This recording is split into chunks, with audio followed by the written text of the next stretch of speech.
Celebox. Si Sadie, 26 years old, ay isang nonchalant martial arts instructor.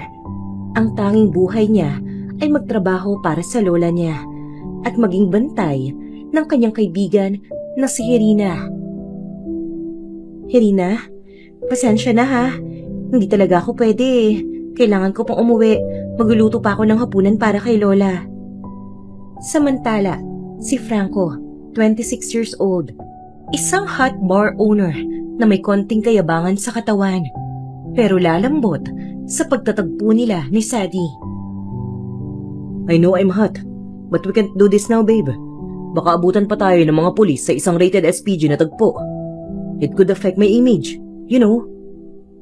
Isang gabi, ang nonchalant na buhay ni Sadie ay mabubulabog ng isang hot bar owner na nasapak niya dahil akala niya ay hinipuan siya nito.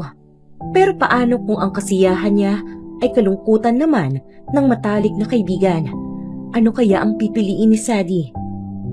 Ating tunghayan ang isa na namang kwento ng pag-ibig na inihahandog ng Inday series.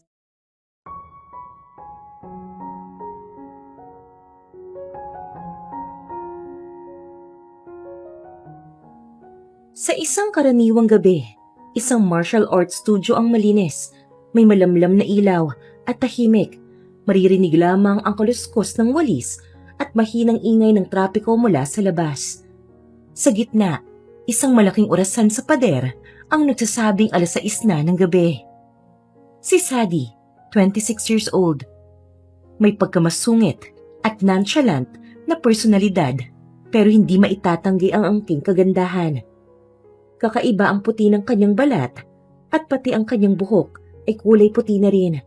Marami ang nagsasabi na anak siya ng isang banyaga. Pero wala namang magpapatunay. Dahil maski ang matandang umampon sa dalaga ay walang idea kung saan nagmula si Sadie. Kasalukuyan siyang nakasuot ng maluwag na t-shirt na pinarisan din ng maluwag na jogger pants. Naabala sa pagwawalis ng nasabing studio kung saan siya nagtatrabaho. Sanay man sa ginagawa, pero halatang may pagod na dala sa mga mata't balikat. Biglang bumukas ang pinto ng martial arts studio. Pumasok si Irina, kaibigan ni Sadie. Kasing edad niya, bakas ang kasabikan sa maamo nitong muka. May make-up, naka-fitted na top at maong skirt. Bit-bit nito ang isang maliit na bag na may blinking party accessories. Sadie, my friend! 6:00 na! It's time! Tama na yan! Hindi naman ata required na pwede ng pagsalaminan ang sahig, di ba? Tara na! Kanina pa ako naghihintay eh. Imposible namang nalimutan mo na ang birthday ko. 1 week ago, nakumbinsa na kitang pupunta tayo sa club para mag-celebrate. May recording ako sa phone, just in case na maisipan mong tumanggi. Nakanguso, pero nag-beautiful eyes na sabi ni Irina. Napatingin sa orasan si Sadie bago binalik ang matamlay na tingin sa kaibigan at ngumiti ng tipid. Irina, pasensya na ha. Nasabi ko naman sa iyo na hindi talaga ako pwede. Kailangan ko pang umuwi. Magluluto pa ako ng hapunan para kay Lola. I knew it! Bakit ba naman ako umasa? Sadie naman eh. Palagi na lang si Lola Adelaida ang inuuna mo. Alam ko namang mahal mo siya. Lahat tayo mahal siya. Pero girl, kailan mo naman iisipin ng sarili mo? Baka hindi ka na makapag-asawa sa lagay mong yan. At sa tingin mo talaga sa dami ng problema ko, aalalahanin ko pa ang mag-asawa? Daragdag lang yan sa alagain ko balang araw eh. Irina, si Lola lang ang meron ako. Ako lang din ang meron siya. Hindi ko siya kayang pabayaan. At isa pa, ayokong sumugal tayo tapos sa huli, magsisisi lamang tayo dahil sa kaligayahan mo. Maluhaluhang humawak sa kanyang braso ang kaibigan at lumambot ang tono ng pananalita nito. Sadie, kahit isang gabi lang, promise, bago mag-8:00 uwi na tayo. Ako nang bahala sa pamasahe mo, entrance, lahat. At maaasahan mo na first and last to. Wala nang susunod. Ngayon lang. Kaugnay ng sinabi mo. Kaya ako sana gustong gawin to dahil wala naman akong kasiguraduhan na kung susunod na taon ay mag-birthday pa ako, hindi ba? Tumingin si Sadie kay Irina. Kita sa mga mata niya ang pag-aalinlangan, pero halatang may bahagi sa kanya na gustong pagbigyan ng kaibigan. Dahil simula pagkabata, dahil sa sakit nito, ay madalas nakakulong lamang ito sa bahay. Makakalabas lamang ito kung dadalhin sa doktor. Napabuntong hininga si Sadie at saglit na napapikit. May intindihan naman siguro ng lola niya kung medyo malilit siya ng uwi. Isa pa, ayaw niyang pasamain ang loob nito dahil na rin sa kondisyon nito. May sakit kasi sa puso ang kaibigan at bawal na bawal dito ang kung anumang emosyon na maaaring magdulot dito ng hindi magandang pakiramdam. Ang hirap naman. Basta, ngayong gabi lang ha. Wala na tong susunod.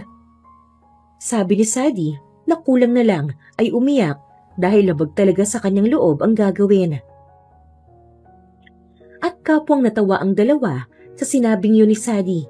Hindi naman kasi katulad ni Irina na may kaya o mas tamang sabihin na mayaman. Si Sadie, kaya sapat lamang ang kinikita niya para sa pang-araw-araw na gastusin nila ng kanyang lola. Bukod doon, malaki ang takot ni Sadie sa mga magulang ni Irina. Yes, alam ko namang hindi mo ako bibiguin eh. Ang saya ko, super! Diyos ko, grabe na ang kaba ko, Irina. Paano pag nalaman nila tito ito? Panigurado ako na naman ang mapupuksa. Kung malalaman, hindi ka naman magsusumbong, di ba? Saka, nakausap ko na lahat ng mga katulong namin na sa inyo ako matutulog dahil kayo ang kasama ko magsiselebrate ng birthday ko. Pumayag naman sila. Mas kasi na daddy at mommy. Bukas pa ang uwi nila from the States dahil nga ina-update nila ang donor list. Baka may available na puso para sa akin. Hay naku, Irina. Sige na, lumabas ka na at ayusin ko lang tong lock ng studio. You know what? Ako nang bahala, Sadie. Mukhang itatabi lang naman ang mga panlinis because I want you to get change. Mula sa bitbit nitong bag ay may kinuha itong ziplock at inabot sa kanya. Nanlaki ang mga mata ni Sadie nang makita ang laman nun. Dress? Irina naman. Parang gusto mo yatang hindi na lang ako sumama. Alam mo naman na hindi ako nagsusuot ng dress. Hoy, hindi pwede. Nasabi mo na nasasama ka. Kaya wala nang bawian. Isa pa, friend, klabong pupuntahan natin.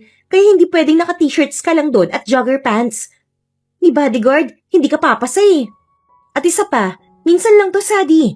And take note, na birthday ko pa. Bigyan mo naman ng break yung comfort zone mo. Trust me, bagay sa'yo ang kahit anong suot. Lalo na kung dress.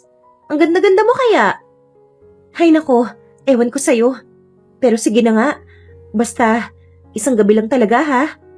Yes, sa wakas, I can't wait to make this night a blast. Grabe, sobrang excited na ako. Dapat, pag uwi natin, may kanya-kanya tayong boyfriend. At sa tingin mo talaga papayag ako? Hindi ka pwedeng magsaya ng sobra, lalo na ang mag-boyfriend. Kabilin-bilinan nila tita, hintayin mo muna ang bago mong puso. Shh, KJ, parang narito rin si mommy. Umalis si Sadie at nagtungo na sa change room para magpalit ng ibinigay na dress ni Irina. Nang maisuot ay ganoon na lamang ang gulat niya nang makitang bagay nga naman ang kulay pulang silk dress na ang haba ng palda ay hanggang sa kalahati ng kanyang mahaba at mapuputing hita. Oh, sa tingin mo, anong lagay ng suot ko? Perfect! Kaso, nasaan yung kasama niyang heels? Bakit naka-rubber shoes na sirapa ang suot mo? In case of emergency, hindi ako mahirapan na ipagtanggol ka. Sa tingin mo, makakakilos agad ako pag naka-heels? Mukha na nga akong pokpok sa pinasuot mo eh. Malakas na tawa ni Irina ang umalingaw-ngaw habang palabas ng studio. Si Sadie, wala nang nagawa kundi ang mag-heels dahil nagbanta si Irina na iiyak. Litaw na litaw ang ganda ni Sadie ng gabing yon na palagi lamang nakatago sa ilalim ng maluluwag niyang damit. Gone the jeje-looking Sadie. Tanging isa lamang, magandang dalaga ang kasama ngayon ni Irina. Sakay ng kotse ni Irina ay tinahak nila ang daan patungo sa club na tinutukoy ng kaibigan. Pagpasok pa lamang nila ay sinalubong na sila na nagsusumigaw ng musika. May mga nagkakantahan, nagsasayawan at mga ilaw na papalit-palit ng kulay. Kumikislap ang mga strobe light. Ang amoy ng alak, perfume at usok ay umaalingasaw sa hangin. Irina, baka gusto mo pang magbago ang isip. Sa tingin ko ay hindi talaga kakayanin ng puso mo eh. Sobrang tapang ng amoy dito. Relax, kaya ko. I prepared for this my whole life. Habang naglalakad patungo sa kung saang parte ng club ay magkaiba ang aura ng dalawa. Si Irina ay aliw na aliw, tila nasa sariling mundo. Si Sadie, bagamat nakadress rin, ay halatang alangan, alerto at laging nakasunod ng tingin sa kaibigan. Saan ka pupunta? Huwag kang masyadong lumayo, Irina. Nangako ka na uwi tayo bago mag 8:00. Yes, master. Chill ka lang. Birthday ko to, no? And sabi mo nga na kailangan nating umuwi bago mag 8:00. So, let's just enjoy, okay? Sayang ang oras. Come on! I checked this club at puro mayayaman ang narito. Hindi mo kailangang bantayan ang purse ko dahil walang gagalaw niyan. Habang tumatawa si Irina, may lumapit na lalaking lasing at tinangkang yayain itong sumayaw. Agad na humarang si Sadie at tinignan ito ng masama kaya napaatras ang lalaki. One more step and you lose a tooth. Mahina pero matalim ang tono na banta ni Sadie. Agad namang namutla ang lalaki na tila nahimasmasan at dali-daling umalis. Bumuntong hininga si Sadie nang sawayin niya si Irina. Isa ito sa mga dahilan kung bakit ayaw na ayaw niyang magpunta sa mga lugar na ganito. Maraming mga estranghero na hindi mo alam kung ano ang tumatakbo sa isipan. Pinagpapasalamat na lang niya na isa siyang martial arts instructor at kayang-kaya niyang ipagtanggol ang sarili at ang kaibigan kung sakali man na may magtangkang mambastos sa kanila. Hindi kasi niya pwedeng pabayaan na lamang si Irina dahil sa utang na loob na tinatanaw niya mula sa pamilya nito. Huwag kang lalayo sa akin, Irina. Baka may mambastos pa sa'yo eh. Come on, Sadie. This is a club. Normal lang na may mga ganyan. Besides, this is an elite club. They've got securities, kaya hindi kung sino-sino lang ang mga nakakapasok dito. Sayang, may itsura pa naman. Malay ba natin na potential business partner yon? O kung hindi na ako mabuhay, at least may naiwan ako kay La Mommy. Kahit na, hindi naman porket mga alta ang mga parokyano ng club na to, ay wala namang babastos sa'yo. Tandaan mo, walang matinong tao sa ilalim ng impluwensya ng alak. Oh God, Sadie, wala pa tayong 5 minuto rito, pero parang tayo pa ang magsisimula ng gulo rito ah. Para ang parents ko, kaya nga hindi ako makapunta sa mga ganitong lugar eh, dahil palagi na lang bawal, palagi na lang silang may nasasabi. Pati ba naman ikaw? Iniingatan ka lang namin. Wala namang masama sa mag-ingat. I know that. Pero just for tonight, I wanna be careless. I don't want protection. Ayaw kong ingatan ako. Gets mo ba? For once, I want to feel normal. I want to feel I'm alive. Ayoko naman na pagdating ko sa afterlife at tinanong ako kung ano ang mga pinakamasayang alaala ko. Wala akong masabi, di ba? Bakit ba panay ka afterlife? Hindi ka mamamatay, okay? Magtatagal ka pa dito. Hate me. Pero, huwag kang lalayo sa akin. Kung hindi ay parehas tayo malalagot sa mga magulang mo. Especially sa mommy mo. Ah! I hate it! Para naging puppet ka na nila mommy at daddy ah. Simula nang iligtas nito ang lupain niyo ni Lola Adelaida mula sa mga nag-aangkin na land developers. Hindi naman, Irina. Nag-aalala lang talaga ako para sa'yo. Whatever, Sadie. Sana naman naisip mo na 5 years na ang pabor na yon. At kung i-compute ang paninilbihan niyo sa pamilya namin, sigurado akong bayad na yon at doble pa. You know what, Sadie? What hurts me more? Yung isipin na baka you are just staying kasi may utang na loob ka at ni minsan hindi mo talaga ako tinuring na kaibigan. Minsan, napapaisip na lang ako na what if hindi mo kinailangan ng tulong namin. Will you even consider me as a friend? Ang bigatan kasi na baka ako lang talaga ang nag-a-assume. Nang walang mga has na magsalita sa kanila, matapos ang pahayag na yun ni Irina, ay nagtuloy na itong maglakad papunta sa kumpulan ng mga babae at lalaki. Wala nang nagawa si Sadie kundi ang sundan na lang ng tingin ang kaibigan. Makalipas naman ng ilang minuto ay bumalik na ito at nagbaba ng 2 milkshake sa table. Sorry, inom na tayo? Ang boring palang kausap ang mga tao dito. Dapat pala, nagpatugtog na lang tayo sa bahay at naglagay ng mga ilaw. Sa tingin ko, mas mag-e-enjoy pa ako.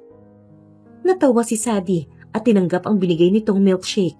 Maya-maya pa ay may biglang may nagsigawan sa kabilang dulo. May nagtulakan, may nabasag na bote. Oh my God! May gulo! Kala ko talaga wala nang magandang mangyayari ngayong gabi. Let's go, Sadie! Sabik na wika ni Hirina na sabik na tumayo. Wala nang pakialam sa iniinom nito. Hirina! Wag kang...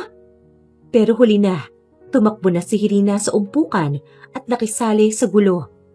Napapikit na lamang si Sadie sa dismaya at agad na tumakbo kasunod ng kaibigan kahit naka-heels pa siya.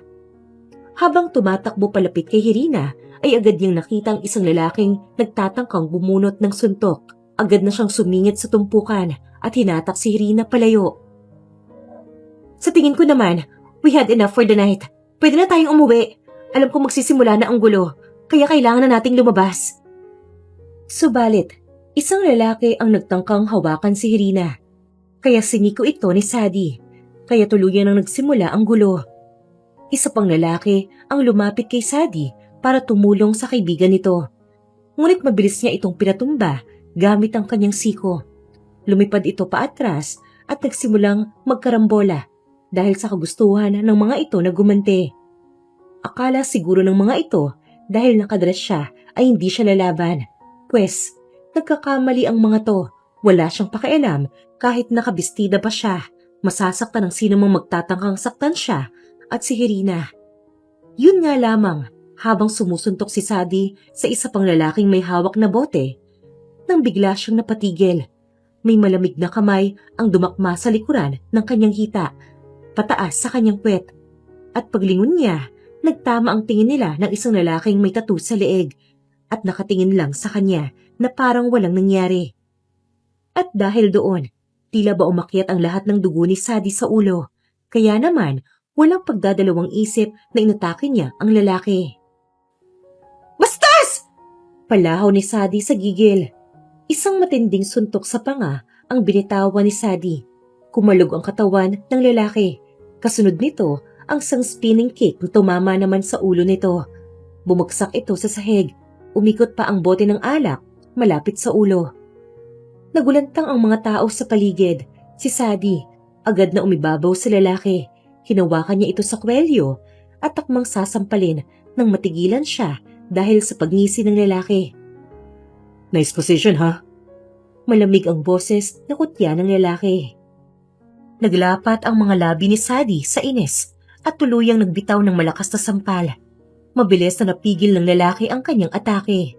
Sa isang iglap ay bumangon ito at binuhat siya na parang wala siyang timbang. Bitawan mo ako!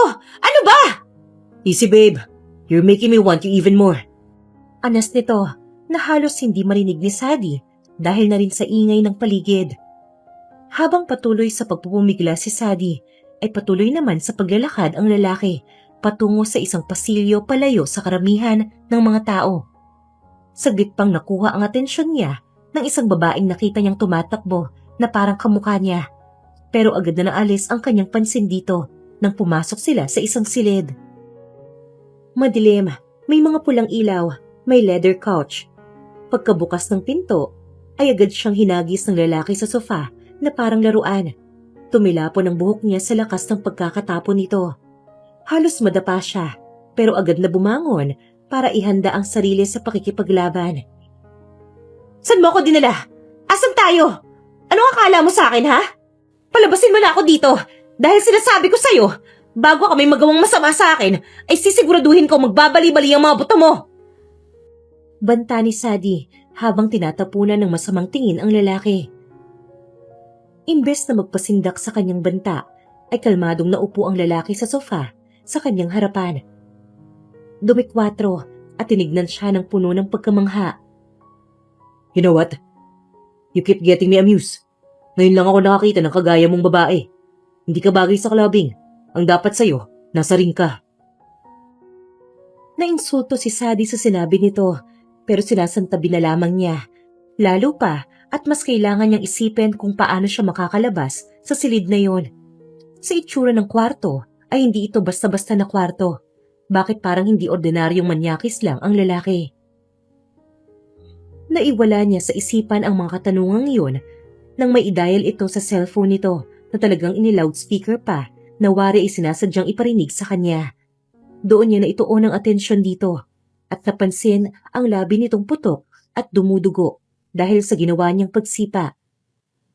Hindi niya napigilan na matagal ang tingin doon, dahilan para ismeran siya nito bago dumampot ng tissue upang punasan ang dugong nagmumula sa labi nito. What are you looking at? Pakialam mo. Palabasin mo ako rito. Kailangan ako ng kaibigan ko. Not so easy, babe. You see this? Wika nito at tinuro ang pumutok na labi. And I'm clearly doing a self-defense dahil dinakma mo ang puwet kong manyakis ka. Kaya palabasin mo na ako bago pa maubos ang pasensya ko. Shh, quiet. Sa tingin mo ba? Basta ko nalang palalagpasin ang ginawa mo sa akin. You wish. At talagang ikaw pa ang biktima rito, ha? Ang galing! Siguro, dahil mayayaman kayo, okay lang namang hipo. Dahil ang iba, matutuwa pa. Pwes, ibahin mo ako! Ako na nga ang nasaktan. So I think, I'm the victim. Do you even know who I am? Sino ka ba, ha? I'm Franco Baltazar. And I own this damn club, miss. Saglit na natigilan si Sadie dahil tama ang kanyang hinala na hindi basta-basta na tao ito, pero wala pa rin siyang pakialam. So, ano naman ngayon? Porket ba ikaw ang may-ari nito at mayaman ka, ay pwede mo na akong bastusin? Your fault. Your legs look so sinfully good in that dress. That makes me wanna touch it. Mapang-akit na sabi ni Franco na nagpabilog sa bibig ni Sadie. So, umamin ka rin, kita mo? Napakabastos mong wisit ka! Akmang sasapakin niya ito, ngunit madali nitong nasaluyon. I didn't mean to touch your butt, okay? Because as far as I can remember, I only meant to feel your legs. It's not my fault that my hand slipped because you moved too much while fighting earlier. Paliwanag dito at nagsali ng wine sa baso. Aba, kasalanan ko pa ngayon. Yeah, technically, kasalanan mo naman talaga. So don't move while I call the police bago ko pa dagdagan ang reklamo ko sa'yo. Pulis? Aba, ayos ka! Ikaw pa ang may gana magpapulis? Sa bagay, ang may karapatan nga lang pala sa batas ay ang mayayaman. Giit ni Sadie habang nagre-replay sa isipan ang pinagdadaanan nila ni Lola Adelaida. Umikot siya para makawala sa pagkakahawak nito, pero mabilis talaga ito kaya nalak nito ang kanyang kamay at pinaupo siya sa mga hita nito. I know, I'm hot, but we can't do this now, babe. Baka abutan pa tayo ng mga pulis sa isang rated SPG na tagpo. It could affect my image, you know.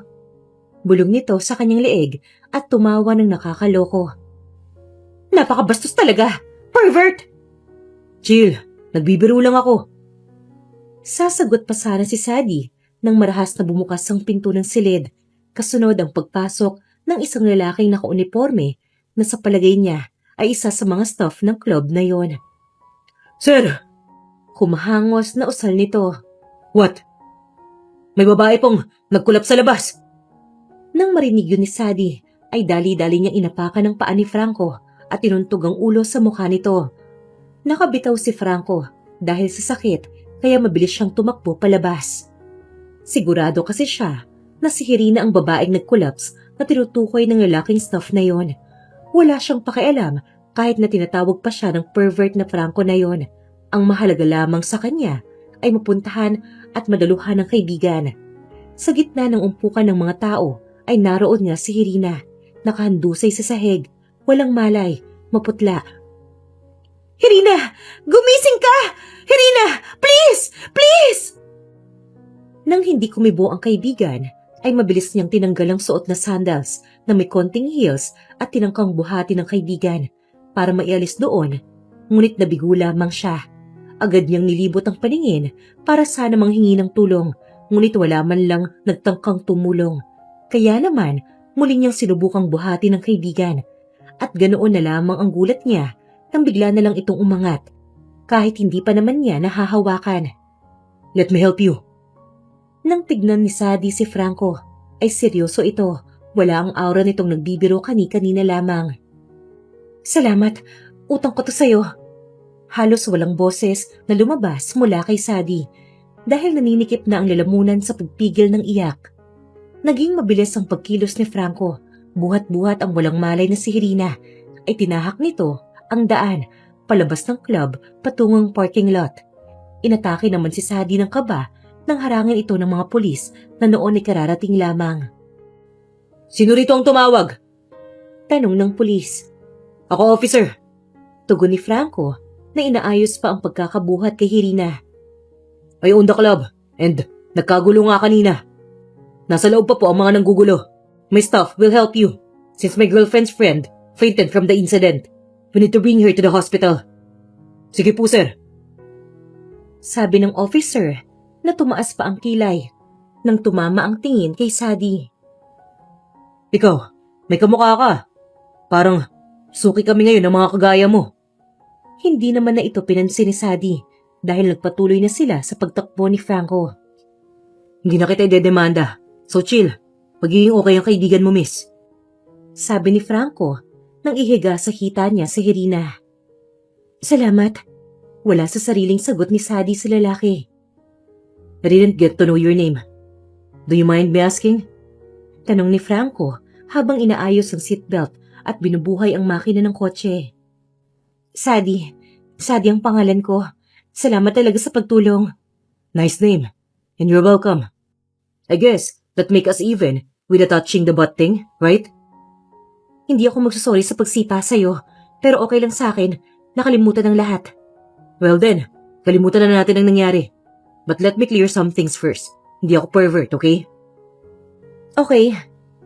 Ayaw pa sanang tanggapin ni Sadie ang pahayag na to ng lalaki. Ngunit sinang-ayunan na lamang niya upang hindi na humaba pa ang usapan. That's the first time I did that stupid thing. You know, honestly speaking, your legs are to die for.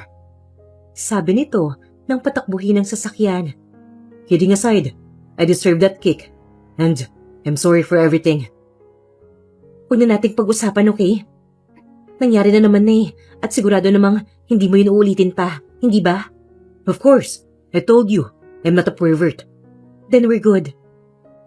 Pagdating nila sa ospital, ay agad na binuksan ni Sadie ang pinto. Doon sila sinalubong ng mga hospital staffs. Matapos ang ilang basic na mga katanungan, ay pinasok na ng mga nurse si Irina sa loob ng ER. Si Sadie, naiwan sa labas, hawak ang cellphone, nanginginig ang kanyang mga daliri, habang dinadayal ang numero ng mga magulang ni Irina. Nang matawagan ng mga magulang nito, ay halos mabingi siya sa naging pagsigaw nito. Matapos niyang sabihin ang kalagayan ng anak nito. Napakawalang kwenta mo talaga, Sadie! I asked you one thing in return, ng pagtulong sa'yo, pero you cannot do it right. Sa oras na may mangyari kay Irina, sa putikan kayo pupulutin ni Lola Adelaida! Sigaw ni Mrs. Lopez sa kanya. Muntik nang matumba sa panghihina si Sadie nang matapos ang tawag na yon. Mabuti na lang at naroon si Franco para saluhin siya at alalayan. Sa waiting area, ay walang tigil ang pag-iyak ni Sadie. Binalot siya ng pagsisisi kung sana kasi ay hindi na lang siya sumama dito, ay hindi na sana ito tumuloy sa pagkaklob. Ilang sandali pa ang lumipas ay tahimik na ang paligid. Naririnig lang ang wall clock. Si Sadie ay nakasandal sa pader habang sa tabi niya ay tahimik ring nakaupo si Franco na walang kibo at pinapakiramdaman lamang siya. Yun nga lamang, hindi rin nagtagal ang katahimikang yun dahil dumating ang mga magulang ni Irina. Mabilis ang lakad ni Mrs. Lopez, galit ang muka, lumapit agad kay Sadie. Alam na alam mong bawal kay Irina ang mga ganong lugar. Pero nagpumilit ka pa rin. Buti na lamang at naisipan namin umuwi ngayon dahil nagbabaka sakali kaming makasama namin ang anak namin sa karawan niya. Pero ito pala ang maaabutan namin. Isang malakas na sampal ang tumama sa pisngi ni Sadie. Napaatras siya pero hindi siya umiyak. Biglang humarang si Franco at mahinahong gumitna para pigilan ang galit ni Mrs. Lopez.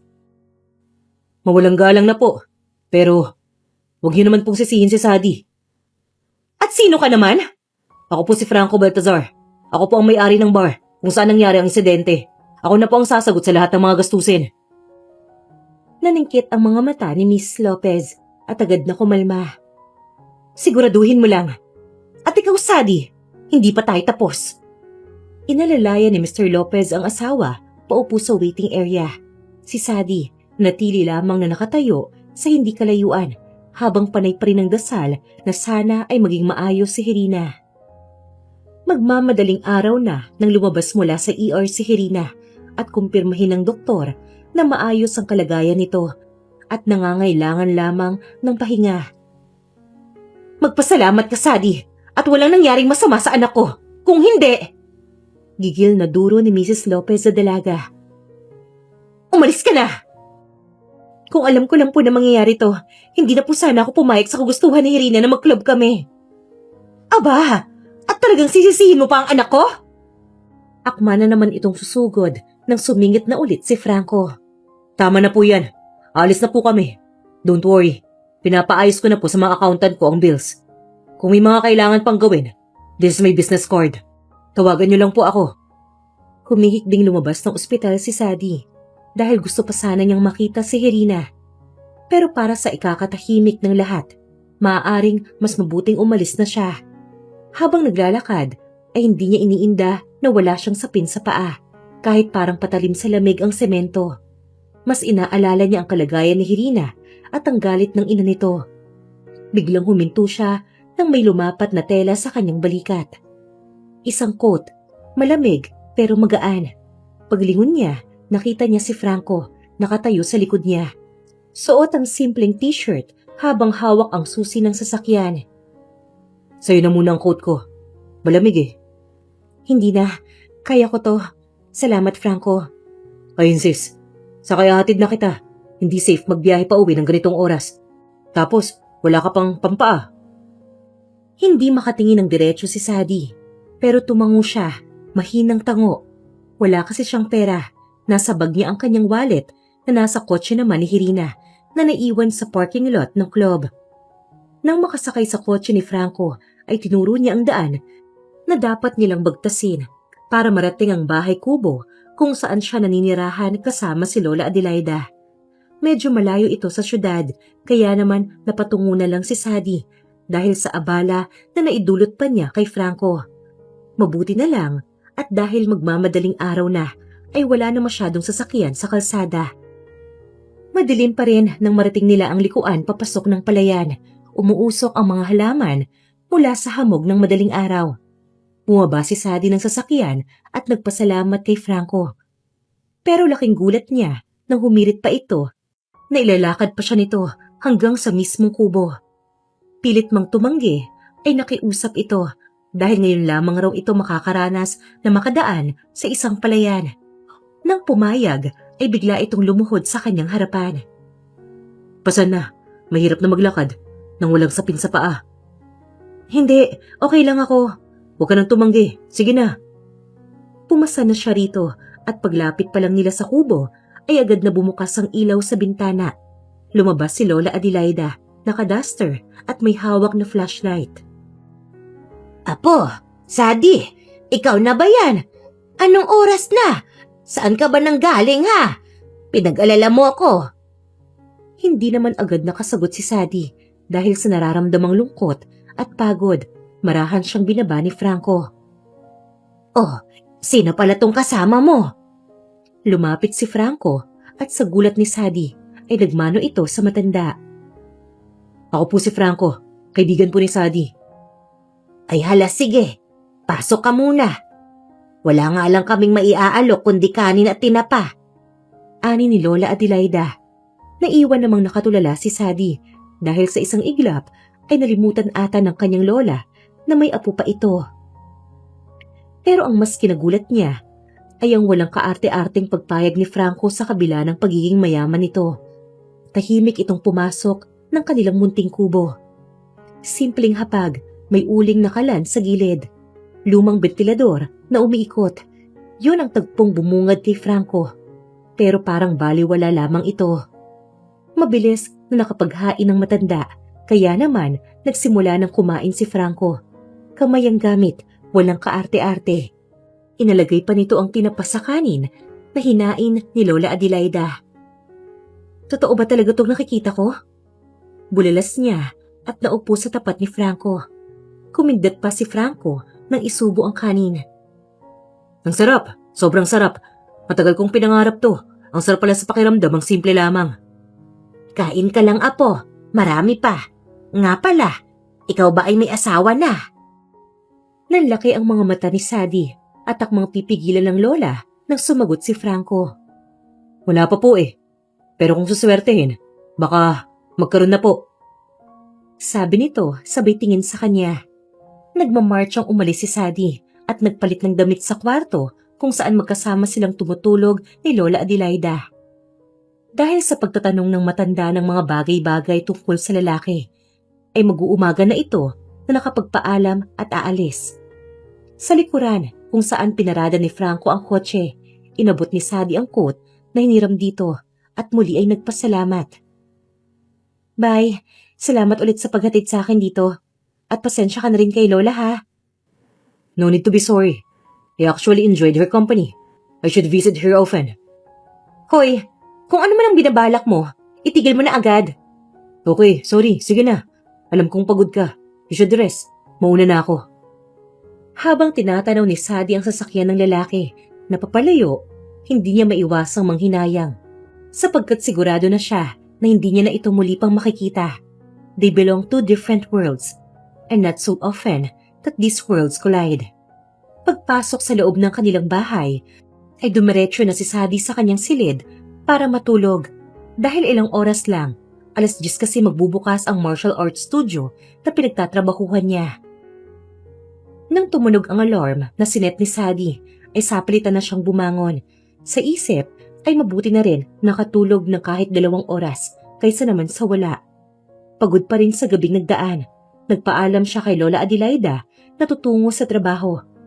Pagpasok niya naman, agad siyang sinalubong ng boss niya na halatang may sasabihin sa kanya. Sadie, may bagong enrollee tayo. VIP client. At ang request niya, ikaw daw ang personal trainer niya. Napakunot ang noo ni Sadie sa sinabing yon ng boss niya. Sino naman kaya yon? At ano kamo, nirequest na siya na maging personal trainer?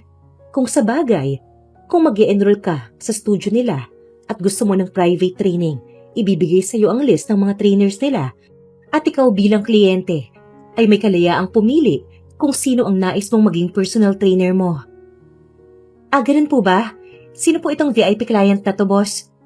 Tanong ni Sadie habang tinatali ang buhok. Franco Baltazar. Nanlaki ang mga mata ni Sadie nang marinig ang pangalan na binanggit ng boss niya. Sino ho? Gulat na tanong ni Sadie na pinaulit pa talaga dahil baka mali lamang siya ng rinig.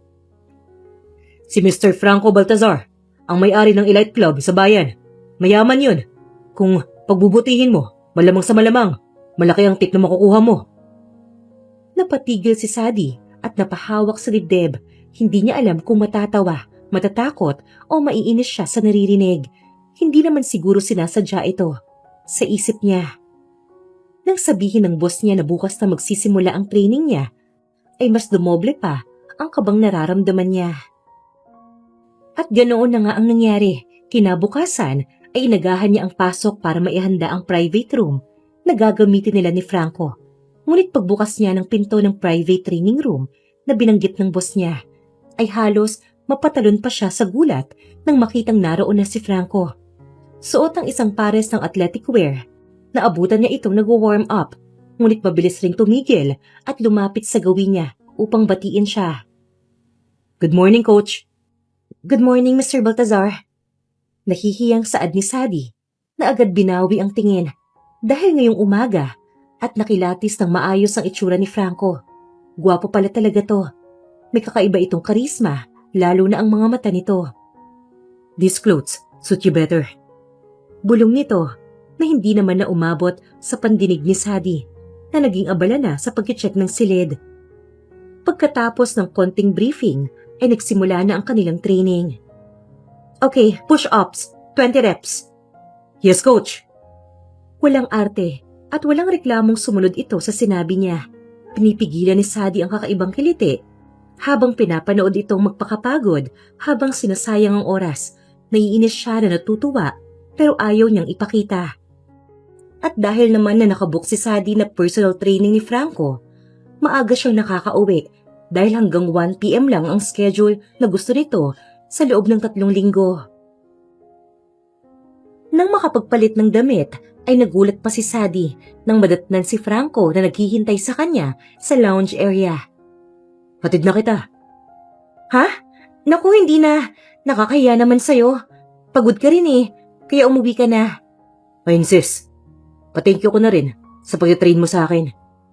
Hindi mo naman ako kailangang pasalamatan dahil ginagawa ko lang naman ang trabaho ko. Okay, but ayun sis, really, may ibibigay rin ako kay Lola. Iba rin talaga ang trip mo sa buhay eh. Sige. Sayang din kasi ang matitipid niyang pamasahe. Tsaka nag-insist na nga yung tao, hindi ba? Mag-iinerte pa ba siya? Naglalakad sila patungong parking lot. Nang makatanggap siya ng tawag mula kay Mrs. Lopez na nakauwi na raw si Irina at nagpupumilit na makita siya. Pasensya na Franco, pero may pupuntahan pa pala ako. Bigla niyang sabi sa binata nang buksan nito ang pinto ng kotse para sa kanya. Saan? Ihatid na kita. Naku, hindi na. Salamat na lang talaga. Sumakay ka na, sige na. At dahil mapilit ang lalaki, sa hindi niya maipaliwanag na dahilan, ay wala na ring nagawa si Sadie kung hindi ang pumayag. Kaya naman mula sa gym, diretso silang nagbiyahe papunta sa bahay nila Irina. Dumaan pa muna sila sa isang supermarket para bumili ng konting prutas na madadala para sa kaibigan. Nang nasa labas na ng bahay ng kaibigan ay nagpaalam at nagpasalamat na si Sadie kay Franco. Sasama ako, sabi nito nang kunin ang mga plastik ng prutas, habang bitbit sa isang kamay ang isang bouquet ng bulaklak. Sige, mabuti ring malaman ni Irina na ikaw ang tumulong sa amin. Nang makilala ng guard si Sadie ay agad silang pinapasok. Yun nga lamang, sandali pa nitong hinarang si Franco, kaya sinabi ni Sadie na kaibigan niya ito at ine-expect ni Mrs. Lopez ang pagbisita nila. Pagkapasok pa lamang nila sa malaking bahay, ay sinalubong sila ng isang maaliwalas na sala. Maayos ang pagkakaayos ng mga upuan. May mga dekorasyong elegante, may mga pagkaing nakahain sa mesa, carbonara, cordon bleu, lechon at marami pang iba. At dahil alam na ang kwarto ni Irina, ay doon na sila dumiretso. Pasok ka, iho. Mabuti at nakapunta ka. Gusto ka pa naman talagang makita ng anak ko. Salubong ni Mrs. Lopez na parang hindi nakita si Sadie. Kaya naman dumiretso na si Sadie sa tabi ni Irina. Kamusta? Okay na ako. Si Franco? Sabik nitong tanong na nagpakunot sa noo ni Sadie. Lumapit si Franco at bahagyang yumuko kay Irina. Ay Irina, ayos ka na ba? Nahihiyang umiti si Irina at tumango. Mas lalo na ngayon. Natahimik si Sadie. Agad niyang napansin kung paanong tumitig si Irina kay Franco. May kilig, may paghanga. Doon ay alam niya na agad na kahit hindi usisain, malakas na tsansa na interesado ang kaibigan niya kay Franco. Nasa kalagitnaan sila ng masayang kwentuhan nang biglang tumunog ang cellphone ni Franco. Kaya naman, kinailangan na nitong magpaalam na mauuna na. Nang makaalis si Franco, ay excited na sinabi ni Irina na gusto nito ang lalaki. Sadie, gusto ko siya. Gustong gusto. Sa kwento pa lang ni Mommy ay humanga na ako sa kanya. Tapos ngayong nakita ko na siya, oh my God, he looks hot. Exactly my type. Ang saya ng puso ko. Napalunok si Sadie. Ganun ba? Buti naman. Sa tingin ko naman ay mabuti siyang tao. Tulungan mo ko. Gusto ko mapalapit kay Franco. Nabanggit niya kanina na personal trainer ka niya sa studio na pinagtatrabahuhan mo. Sa tingin ko naman ay hindi mahirap na pakiusap yun, Sadie. Mataray na sabat ni Mrs. Lopez nang pumasok ito, dala ang mga gamot ni Irina. Wala nang nagawa si Sadie kundi ang tumango. Kahit may kung anong kirot sa dibdib, alam kasi niyang may gusto rin siya sa lalaki, kahit nakakakilala pa lang nila. Pero sa ngalan ng ikakasaya ng kaibigan, handa siyang magparaya. Isang araw, nang matapos sa training, ay naabutan nila na naghihintay sa waiting area si Irina na matyagang naghihintay kay Franco. Tapos na ba kayo? Tanong ni Irina na agad nag-abot ng maiinom kay Franco. Oo, Franco, bakit hindi mo ihatid pa uwi si Irina? May gagawin pa kasi ako rito sa studio kaya hindi ko siya masasamahan. Pagkatapos itutulong pa ako kay Lola sa paghahakot ng palay. Agad na sabi ni Sadie. Tamang-tama. May daraanan ako ng mga bulaklak sa palengke para sa bahay. And I would like to treat you for helping me the other day. Sabik na sabi ni Irina habang malagkit ang tingin kay Franco. You don't need to. Kahit sino nasa kalagayan mo, itutulungan ko. I insist. Hirit ni Irina at hinigit na sa kamay si Franco.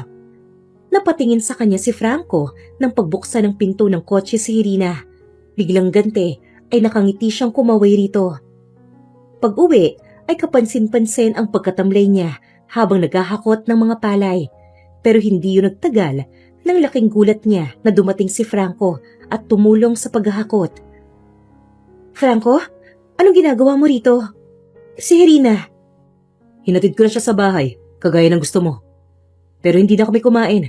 Sabi ko may gagawin pa ako at hindi pwedeng pagliban. Kung tatanungin mo kung anong gagawin ko, alam mo na siguro dahil nandito ako. Kung bakit, isa lang ang masasabi ko. Interesado ako sa'yo. Pero hindi kita pipilitin na ibalik sa akin sa ngayon. Handa akong maghintay, Sadie. Hindi alam ni Sadie ang sasabihin ng mga sandaling yon. Hinayaan na lamang niyang matapos sila sa paghahakot at kinagabihan, pinagsalo ito sa kanilang hapunan ni Lola Adelaida bago tuluyang nagpaalam para umuwi. 2 linggo ang mabilis na lumipas at sa loob ng 2 linggong yon ay palaging naroon si Irina, naghihintay kay Franco at walang sawang nagpapapansin dito. Where do you want to eat? Tanong ni Franco habang nagpupunas ng pawis isang hapon. Nagliwanag ang mukha ni Irina sa tanong na yon ni Franco. Nang tignan naman ni Franco si Sadie, ay agad siyang umiling. Sorry, may gagawin pa ako. Agad na tanggi ni Sadie. Anywhere is fine with me, sabi naman ni Irina. Let's get going then. Usal naman ni Franco pagkatapos ng guluhin ang buhok ni Sadie. Habang naglalakad ang dalawa palayo, ay sumisikip ang dibdib ni Sadie. Pero kaibigan niya si Irina at tama ang nanay nito. Dapat niyang gawin ang kahit na anong bagay na makakapagpasaya dito dahil marami na itong nagawa para sa kanya. Nang makauwi ay si Sadie na ang nagpakana ng panghapunan nila ng lola niya. Pagkakain ay saglit pa silang nagkwentuhan bago tuluyang nagpasyang matulog na. Pero bigo siyang makatulog. Naalala ni Sadie ang mga tinging binibigay ni Franco sa kanya. Ang mga pagpaparamdam nito ng pagkagusto sa kanya. Napilit niyang iniignora sa tuwing maiisip ang mga salitang sinabi sa kanya ni Mrs. Lopez. Itulog mo na yan, Sadie. Sa estado ng buhay, alam mong mas nararapat si Irina kay Franco. Bulong niya sa sarili at hinayaang muling matulog habang umiiyak. Kinabukasan ay pinili niyang maging malamig kay Franco habang nagtitrain. Kahit anong gawin nitong lapit ay hindi niya pinapansin. Nang matapos ang session nila, ay agad siyang nagtungo sa change room nang walang kahit anong paalam. Nagtahan siya roon sa pagbabaka sakaling umalis na si Franco. Pero mali siya. Naghintay ito. I did what you wanted. I have been good to Irina. Sabi ni Franco habang nakaupo sa isang bench at nakatingin sa malayo. Wala ba kayong lakad ni Irina? Pag-iiba niya ng usapan dahil mapapansin itong iniiwasan niya ito kapag hindi siya sumagot. The other day, sinabi mo na gustong-gusto ni Irina na lumabas kami, na magiging masaya ka kung pagbibigyan ko siya. And I did. And I'm very happy na masaya si Irina. Pero ikaw, totoo bang masaya ka? Bumilis ang pintig ng puso ni Sadie nang humakbang papalapit sa kanya si Franco. Kaya naman umatras rin siya para mapanatili ang distansya sa pagitan nila. I have been patient, Sadie. Pero bakit? Bakit wala kang ginagawa kundi ang itaboy ako? At ipamigay ako. Alam mo ba kung gaano kasakit sa akin yun? Hindi ko alam ang sinasabi mo, Franco. Damn it! All you have to do, is say it. Gaano ba kahirap na sabihin mo na gusto mo rin ako? Ha, Sadie? Nalaki ang mga mata ni Sadie dahil sa matinding galit sa mga mata ni Franco. Hindi pwede. May masasaktan. Hindi ko kaya maging makasarili, lalo na kung tungkol kay Irina. Paano naman ako? Okay lang na nasasaktan ako? Ikaw, okay lang na nasasaktan ka? Kakaatras ay hindi na malaya ni Sadie na wala na siyang aatrasan. Napasandal siya sa pader at bago pa makasagot ay kinuha ni Franco ang kanyang dalawang kamay at diniin sa pader. Pagkatapos ay siniil ng mariing halik ang kanyang mga labi. Isang halik na puno ng pagkasabik at pinipigilang damdamin. Tumulo ang masaganang mga luha ni Sadie. Dahil itanggiman ay gusto niya ang nangyayari. Paunti-unti ay binabalik niya ang mga halik kay Franco. Pero agad ring natigil ang kanilang ginagawa nang marinig ang isang mahinang boses sa kanilang likuran.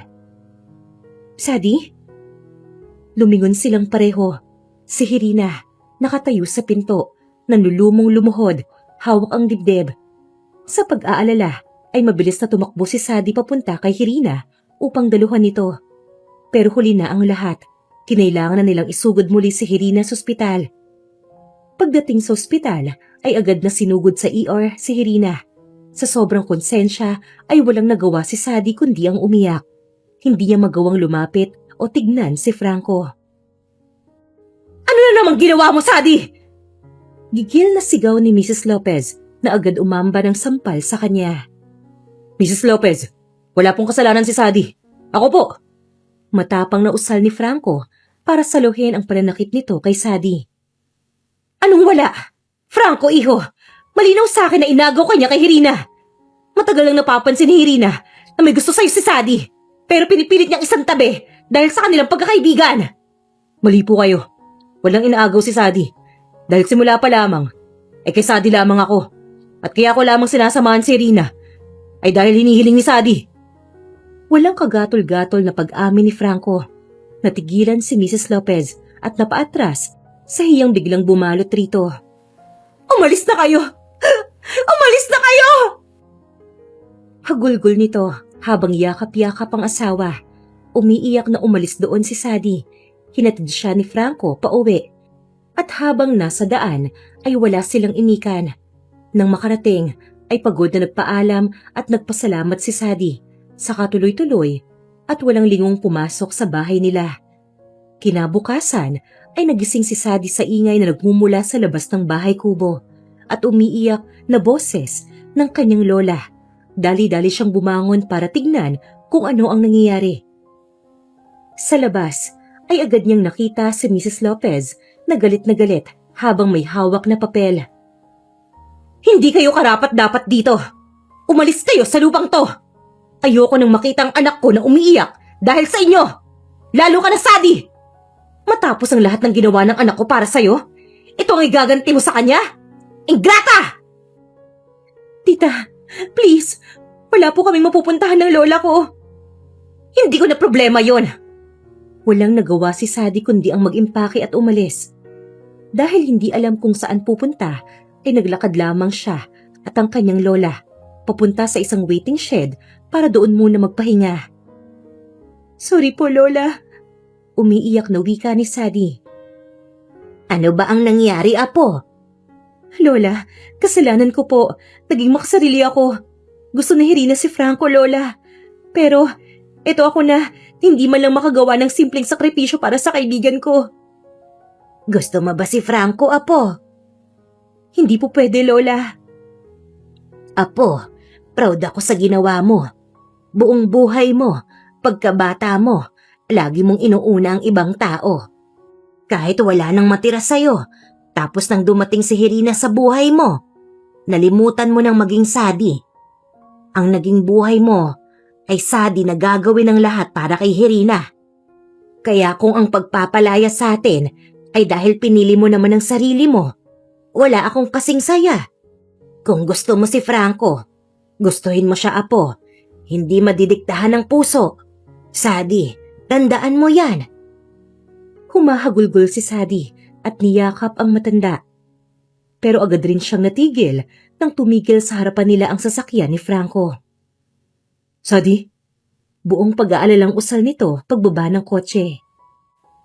Anong ginagawa mo dito, Franco? Gusto kitang bisitahin, pero si Mrs. Lopez ang inabutan ko ron. Umalis ka na, Franco. Hindi namin kailangan ng tulong mo. Sadie, huwag na nating dagdagan pa ang sama ng loob ni Irina. Tama na to.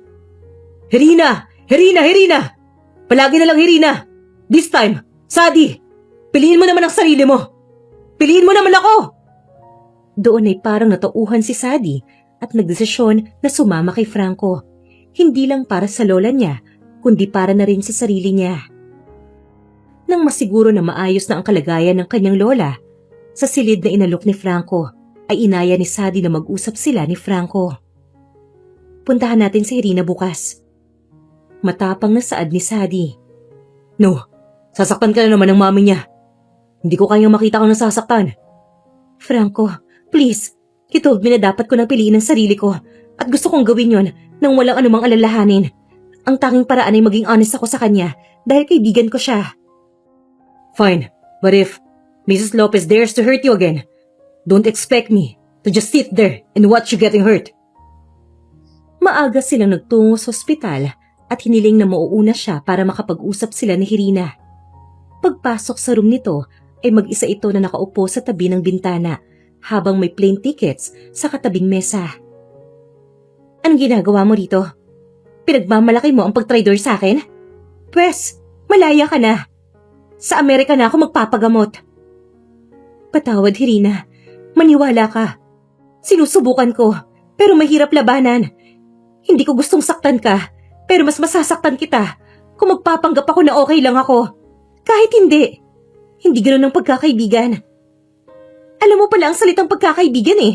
Pwes, hindi bagay yun sa'yo. Makasarili ka. Irina, tatanggapin ko ang lahat ng galit mo. Pero sana malaman mo na wala akong hangad, kundi ang maging maayos ang lahat. Wala nang aayusin. Umalis ka na. Baka ikaw pa ang maging sanhi ng kamatayan ko.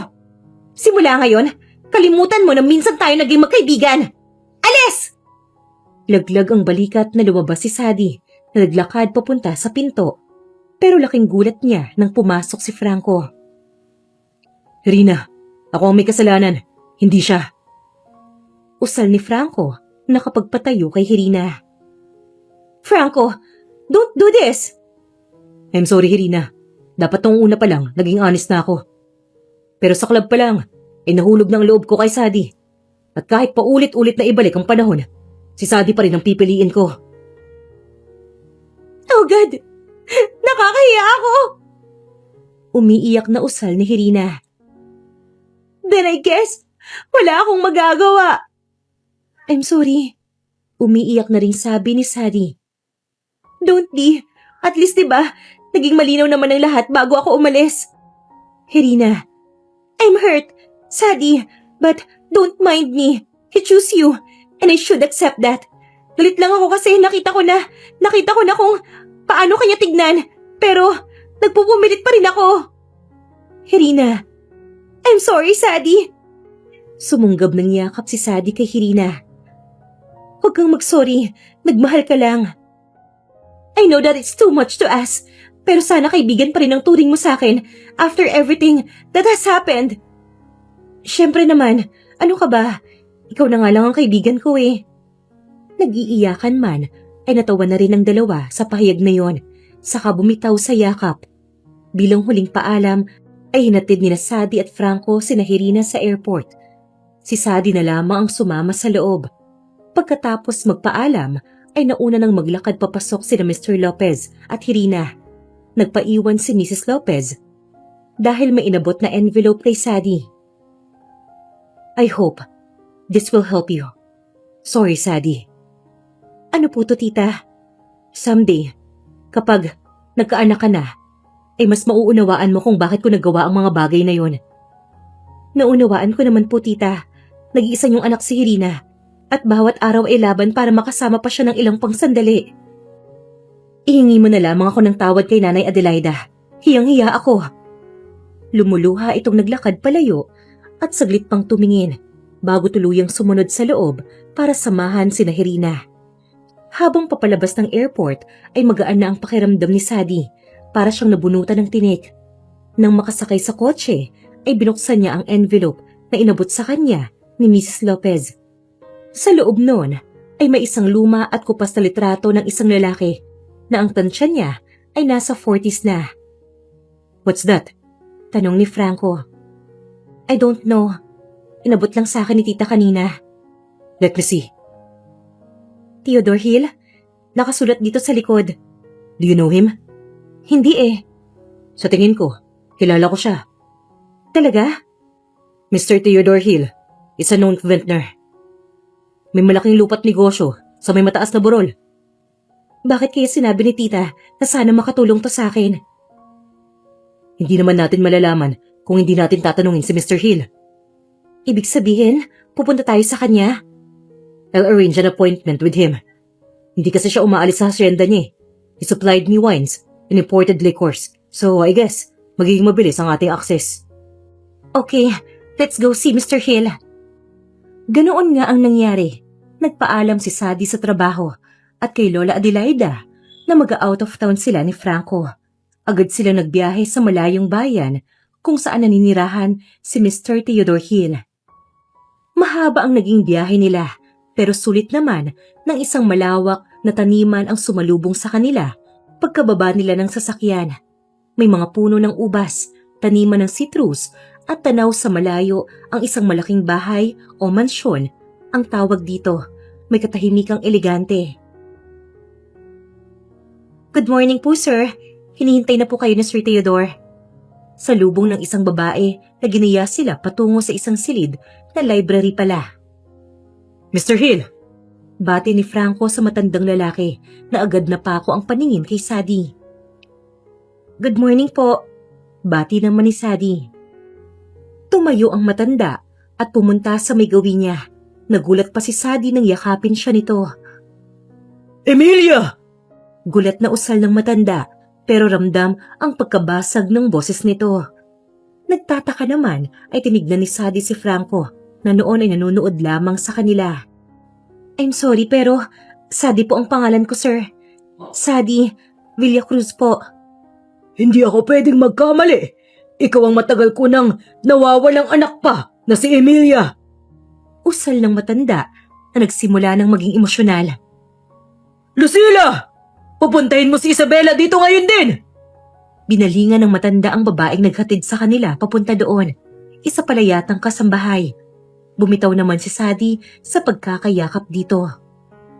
I'm sorry, hindi ko sinasadyang gulatin ka. Tura ni Mr. Hill habang nagpupunas ng luha at bumaling ng tingin kay Franco. Okay lang, Mr. Hill. Anyway, how are you related to Percival Baltazar? Usisa ng matanda at pinaupo sila sa sofa. He's my brother, sir. Kapatid mo siya? Kilala mo po siya? Wow! Who would have known that the universe conspired our destinies to intertwine like this? You see, happened to be my future son-in-law. Son-in-law? Si kuya? At wala man lang sinasabi sa akin ng kumag na yun ah. To think, he even loathed the idea of love. Akmang magsasalita pa lamang ang matandang lalaki nang bumukas ang pinto ng library at iluwa noon ng isang babae at lalaki na parehong gumulat kay Sadie at Franco at ganun rin ang mga ito nang magtama ang kanilang mga paningin. What's up, kuya? Namamanghang bati ni Franco. Tila hindi makapaniwalang usal ni Franco, samantalang si Sadie naman ay laglagang pangang napako ang tingin sa babaeng pumasok dahil para lamang siyang nananalamin habang pinagmamasdan ng babae. Fate has brought her home to us, Isabela. Nakangiting pahayag ni Mr. Hill habang nakatingin sa kamukhang-kamuka na babae ni Sadie. Nakauwi na si Emilia. And guess what? Isang Baltazar rin ang nag-uwi sa kanya. Pa, sabi ko 'di ba, Marisa? Ayoko ng Isabela. Alam kong mas ikakaganda ko yun, pero 'di ba? I like it that way. Kikending-kending na naglakad palapit sa kanya itong si Isabela at niyakap siya. Alam mo, ayoko sa lahat yung nahigitan ng ganda ko. Pero dahil magkamukha tayo, sige, pagbibigyan kita. Ako nga pala ang ate mo. Pwede mo akong tawaging Isabela o Marisa. Mahabang kwento, pero kagaya mo, nawala rin ako at naampon. Tapos recently, nahanap ang tunay kong buhay sa tulong ni Percy. I don't want to be emotional. Sayang makeup ko. Later, shopping tayo, okay? Saka ayusin natin ng konti ang kilay mo. Na-excite na ako. May kasama na ako magpapaganda. May kaibigan na ako. Nagtawanan ang lahat dahil bagamat magkamuka, pansin agad ang malaking pagkakaiba ng dalawa. Naupo sila at sinimulang ikwento ni Mr. Hill ang detalye kung paano siya at ang kanyang kakambal na si Isabela ay nawala at nawalay sa ama. Emosyonal na si Sadie bago pa matapos ang kwento. Maski si Isabela napilit mang maging magtapang-tapangan. Nang maungkat ang lahat ng hirap ng pinagdaanan, bumigay rin ang mga luha nito. Kaya sana hayaan niyo akong bumawi sa lahat ng mga taon na hindi ko kayo nakasama. Pati na rin sa inyo, Percival at Franco. Kung hindi dahil sa inyo, malamang sa malamang, hindi ko pa rin mahahanap ang mga anak ko. Hindi ko po alam ang sasabihin ko o dapat kong sabihin dahil nagugulat pa rin po ako sa mga nalaman ko. Ang hirap pong iproseso pero walang hanggan ang pasasalamat ko na sa wakas buo ng pagkatao ko. Nasagot na rin ang mga tanong ko. Sigurado akong mas masaya si Lola Adelaida nito. Siya ang umampun sa akin. Nagyakap silang mag-ama at muling nag-iyakan. Kahit walang bitawang mga salita, sa mga sandaling yon ay ramdam nila ang saya sa bawat hikbi na sa wakas buo na sila at hilumi na lamang ng kanilang pagmamahalan ang mga sugat na dinulot ng kanilang mga pinagdaanan. Mabilis na lumipas ang mga araw, linggo at buwan. Sinikap ni Sadie na makipagbanding sa kanyang pamilya, lalo na sa kanyang kapatid na paminsan-minsan ay naaalala niya si Irina, lalo na sa kakikayan at paggala. Yun lamang, hindi niya kailangan mag-alala rito dahil mas malakas pa ito sa kalabaw. Para namang kinabahan si Sadie sa sinabing yun ni Franco, pero nilakasan niya ang loob. Isang gabi, habang masayang naglalambingan sa pool sina Isabela at Percival, nasa kwarto naman si Sadie at nagpapahinga na dahil napagod sa lakad nila ni Isabela. Tulog na si Lola? Tanong ni Franco na parang batang tumabi sa kanya at yumakap. Oo, okay na. Yakapin mo naman ako. Lambingin mo ako. Hoy Franco, huwag mong sabihin naiinggit ka kina ate sa baba. Hindi ako naiinggit kay Percival Para kang bata. Ewan ko na lang talaga kapag nalaman ng maraming tao na ganito ka kapag tayo-tayo na lang. Pakasalan mo na ako. Hoy Franco, huwag kang magbiro. Uunahan pa natin sina ate. Dead serious. Nag-aaral pa kasi si Isabela Anong magagawa? Si kuya nga, gustong-gusto ng pakasalan Kaso, under siya ni Isabela. Walang magawa, pagkatapos pa raw ng pag-aaral. Hindi nga. Binibiro mo yata ako Mula sa bulsa nito ay may hinugot itong isang maliit na velvet box at pagbukas noon ay merong singsing. At hindi pa doon nagtatapos ang gulat ni Sadie sapagkat matapos ilabas ang singsing mula sa box ay dahan-dahang bumangon si Franco at lumuhod sa kanya. Sadie Villacruz or Emilia Hill, will you make the happiest man alive of this moment and marry me? Tinignan ni Sadie ang lalaki. Sinsero ito sapagkat nakikita niya sa mga nangungusap nitong mga mata ang emosyon nito. Pinakiramdaman niya ang sarili. She's never been sure about something and she want to hold on that. Nakakainis. Nawala tuloy ang antok ko. Oo naman. Magpapakasal ako sa'yo. Lumuluhang usal ni Sadie at nilahad ang kamay para tanggapin ang singsing. Binuhat ni Franco si Sadie at inikot-ikot. At nang magsawa, ay binabana na para naman patakan ng halik sa noo pagkatapos ay sa pisngi at sa labi. I love you so damn much, Sadie. I love you too. I knew it. At pagkasipa mo pa lang sa akin, sigurado na ako na ikaw ang gusto kong makasama sa buhay na to. Thank you for choosing me, for choosing us. I'll not promise anything. I'll just do everything to make you happy as long as we live. Salamat, Franco. Naging mabilis ang lahat. Pagkatapos na bilhin ang lupang sakahan, ay doon na sila nagpasya na magpakasal. Isang kasalan sa ilalim ng mga bituin. Simple ngunit maganda. May mga parol, banderitas at lamesang puno ng pagkaing Pinoy. Masaya ang lahat, lalo na si Lola Adelaida. Ngunit sa likod ng mga ngiti ni Sadie, ay meron pa ring lungkot na mababanaag sa mga mata. Late na ba ako? Parang nag-slow motion ang lahat nang bumaling ang tingin niya sa nagsalita mula sa dagat ng mga tao. Nakita niya si Irina. Parang sasabog ang kanyang puso sa saya, kaya't hindi na napigilan pa ni Sadie na takbuhin ang distansya sa pagitan nila ng kaibigan at agad na niyakap to. Noon ay ramdam niya na ang lahat ng galit ay tuluyan nang napawi. Dumating ka na, Irina! Malamang! Siyempre, pangarap natin to, di ba? Na dapat present tayo sa kasal ng isa't isa. Masaya ako para sa'yo, para sa inyo. Mabuti na ang kalagayan ko. Tagumpay na ang heart transplant ko. Salamat naman kung ganun. Oh, huwag na tayong mag-iyakan. Baka naman may isa pang Baltasar dyan. Pabirong sabi ng kaibigan nang punasan ng kanyang mga luha. Actually meron, pero sa tingin ko, hindi kayo magkakasundo eh. Andito siya? Oo, wait lang. Bunsong kapatid ni Franco. Maya-maya pa ay lumapit sa kanila si Franco at nakipagkamay kay Irina. Glad you made it. Hindi ako pwedeng mawala sa kasal ng BFF ko, no? What the hell, eh? Lucas? Bulalas ni Irina nang makita ang bunsong kapatid sa mga Baltazar. Magkakilala kayo? Gulat na tanong ni Sadie. Nanlaki ang mga mata ng bunso sa magkakapatid na Baltazar. Irina? Hindi lang magkakilala. He owes me a kiss. Naka-cross arms na sabi ni Irina. Ngumisi si Sadie at nagkatawanan ang mga ito. Pagkatapos ng kasal ay nagpasya si Sadie na paunlarin ang sakahan at imbes na puro palay ang itanim, kalahati ng lupain ay ginawa nilang taniman ng mga prutas tulad ng ubas, berries, citrus, mga prutas na pwedeng proseso para maging alak, para direktang masuplayan ang club ni Franco. 2 buwan mula ng pagpapakasal ay nalaman niyang buntis na siya, kaya mas lalo nang napuno ng kasiyahan ng puso ni Sadie. Ang buhay ay parang isang malaking ring, walang time out. Kapag nahihirapan ka, minsan nga hindi ka nakakatayo sa pagkakatumba. May paparating ng suntok o kung mamalasin ay may sipa pa.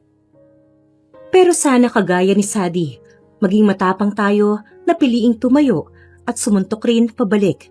Mahirap dahil minsan natatakot tayo na makapanakit. Pero hindi pwede na lagi na lang tayong tatanggap ng sakit. Sa huli, tayo lang ang matatalo. At diyan na po nagtatapos ang kwento nila Sadie at Franco. Ako po si Miss Lee, ang inyong tagapagsalaysay. Hanggang sa muli, dito lang sa Inday Series.